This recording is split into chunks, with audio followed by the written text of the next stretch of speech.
Assalamualaikum warahmatullahi wabarakatuh. Jumpa lagi dengan channel Pewarta Berita. Kali ini kita akan membedah sebuah berita, membedah sebuah berita yang dilansir oleh Koran Rakyat Merdeka. Koran Rakyat Merdeka terbitan tanggal 28 hari ini ya, 28 Juli 2023. Pada halaman 4 di sana tertulis judul Anies dan Susi cocok apa enggak nih ya. Oke, kita langsung masuk kepada beritanya. Partai Demokrat menilai silaturahmi Anies Baswedan ke kediaman ex-Menteri Kelautan dan Perikanan (KKP) Susi Pujiastuti tidak ada kaitannya dengan wacana mencari duet di Pilpres 2024. Tidak semua safari politik Anies ditafsirkan demikian. Ya benar. Jadi kalau Anies hari ini ketemu Ibu Susi Pujiastuti umpamanya, atau besok ketemu siapa lagi, atau ketemu Mbak Yeni Wahid umpamanya, ketemu Ibu Hovifah Indar Parawangsa umpamanya, atau ketemu siapapun, itu jangan selalu diartikan Anies sedang mencari wakilnya. Boleh, tapi tidak mesti memang harus wakilnya, bukan. Karena bisa jadi kan Anies menjajaki beberapa orang yang dianggap punya pengaruh dan juga pantas dimintai pendapatnya untuk dijadikan menteri-menterinya kelak. Ya, jadi banyak sekali kunjungan yang dilakukan oleh Anies Baswedan ini tidak serta-merta untuk mencari wakil presiden. Sangat bersayap. Oke, kita lanjutkan. Kami menilai pertemuan Mas Anies Baswedan dan Bu Susi Pujiastuti ini positif, tak ada kaitan dengan wacana cawapres, ujar Deputi Badan Pemenangan Pemilu Partai Demokrat Kamhar Lakumani kepada Rakyat Merdeka kemarin. Ya, ini terbukti kan? Pak Kamhar Lakumani mengatakan betul apa yang saya katakan itu tadi, bahwa sesungguhnya pertemuan Pak Anies Baswedan dan Bu Susi tidak serta-merta ditafsirkan hanya untuk mencari cawapresnya Anies Baswedan. Tapi kemungkinan itu ada, mungkin gitu ya. Tapi jangan untuk satu tujuan itu, maksudnya begitu. Oke, kita lanjutkan. Menurutnya, pertemuan di Pangandaran, Jawa Barat itu bagian menampung aspirasi masyarakat, ya, itu. Sebagai capres Koalisi Perubahan untuk Persatuan, sudah sepatutnya Anies melakukan safari politik ke sejumlah tokoh nasional. Jadi benar. Jadi bukan Susi saja, siapa yang dianggap perlu untuk dimintai pendapatnya, dimintai pemikirannya, itu hal-hal yang sangat wajar. Untuk apa? Untuk memperkaya khasanah pemikiran.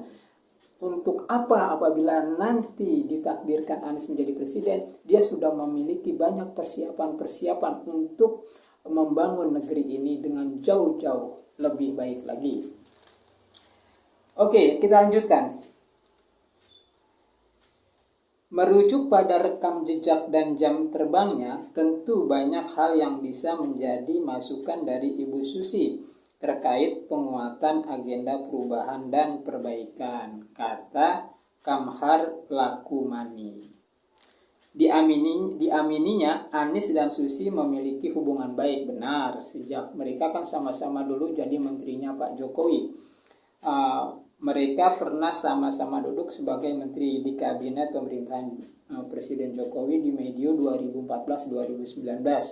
Anies sebagai Menteri Pendidikan dan Kebudayaan dan Susi Pujiastuti sebagai Menteri Kelautan dan Perikanan. Jadi tidak selalu pertemuan antara Mas Anies dengan tokoh-tokoh lainnya dimaknai sebagai pembahasan cawapres, apalagi Mas Anies telah mengantongi satu nama pungkasnya. Ini pungkas Pak Kamhar Lakumani ya, dari Deputi Badan Pemenangan Pemilu Partai Demokrat. Ada pandangan juga yang berbeda datang dari anggota pemenangan pemilu juga ini, Partai Nasdem dan Partai Keadilan Sejahtera, yang justru menilai pertemuan ex-Menteri Jokowi itu sesuatu yang tidak biasa. Mereka menganggap Anies Susi bisa saja berduet di Pilpres 2024. Nah, ini kan seperti yang saya katakan tadi bahwa kemungkinan itu bisa saja terjadi. Tapi jangan semata-mata diartikan bahwa pertemuan Anies hanya untuk mencari cawapresnya untuk pada pemilihan besok. Kalau dari pertemuan itu terus berlanjut dan Mas Anies merasa Ibu Susi ada kecocokannya, bisa saling melengkapi, mungkin bisa saja dipertimbangkan jadi pasangannya Mas Anies, ujar politikus Partai Nasdem Saan Mustafa kemarin. Ketua Dewan Pimpinan Wilayah DPW Partai Nasdem Jawa Barat itu tidak mau mengatakan partainya mempertimbangkan realisasi duet Anies Susi di Pilpres 2024. Anies Susi dianggap cocok karena pernah sama-sama menjabat menteri di Kabinet Indonesia Maju 2014-2019 ya. Terlepas apa yang mereka bicarakan, kedua tokoh ini memiliki kemampuan memadai, saling memahami, sama-sama tahu yang menjadi tanggung jawab masing-masing, katanya ya. Jadi begitulah pertemuan Anies dan Ibu Susi Pujiastuti ini adalah pertemuan yang sangat positif bagi koalisi perubahan. Dan kita mengartikannya tidak semata-mata Anies sedang menjajaki untuk mencari calon wakilnya saja, tapi bisa jadi memiliki makna yang beragam, umpamanya bisa jadi nanti menjadi ketua badan penasehat presiden atau apa begitu ya. Jadi kita tidak mengartikan bahwa pertemuan Anies dengan person-person yang dianggap penting untuk dimintai informasi, nasihat, pengalaman, atau masukan-masukan, kita harus melihatnya dengan kacamata yang lebih luas lagi, dengan kacamata yang lebih bijak lagi. Jadi peristiwa itu kita anggap sebagai sosialisasi dan juga pembelajaran, serta yang terpenting adalah silaturahmi politik begitu. Saya rasa cukup sampai di sini. Jangan lupa subscribe, like, and share. Dan jadilah satu dari 10 juta subscriber Pewarta Berita. Terima kasih. Billahi taufiq wal hidayah. Wassalamualaikum warahmatullahi wabarakatuh.